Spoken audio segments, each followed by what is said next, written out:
Hello বন্ধুরা, তোমরা সবাই কেমন আছো? আমি সাবেকুন, আমার ইউটিউব চ্যানেলে তোমাদের সবাইকে স্বাগতম।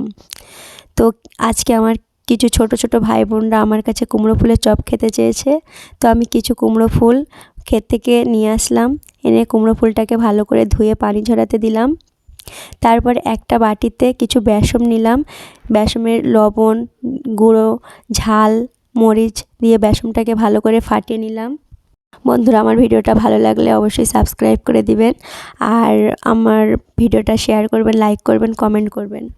এবার কুমড়ো ফুলগুলো আমি বেসনের উপরে এইভাবে হাত দিয়ে আলতো করে ঘুরিয়ে ঘুরিয়ে বেসনটাকে মাখিয়ে কড়াইতে ছেড়ে দিলাম।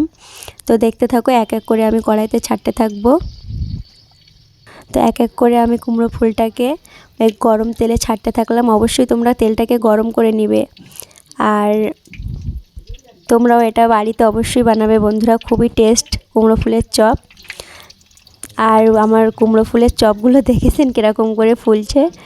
তো আমি একটু হালকা করে সোটা দিয়েছিলাম। আপনারা বাড়িতে ট্রাই করবেন অবশ্যই, খেতে খুবই মজার, একটি সন্ধ্যার নাস্তা হিসেবে খুবই ভালো। কুমড়ো ফুলগুলো কেমন ফুলে ফুলে উঠেছে দেখেছেন?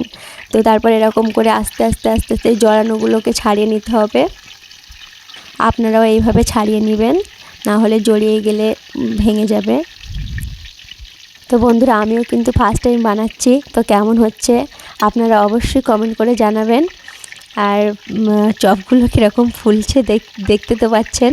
তো আমার খুবই আনন্দ হচ্ছে, কারণ আমারও এটা প্রথম। আর চপটা খুবই মচমচে হয়েছে। তো আমার চপ রেডি, আপনারা একটু খেয়ে বলেন চপটা কেমন হয়েছে।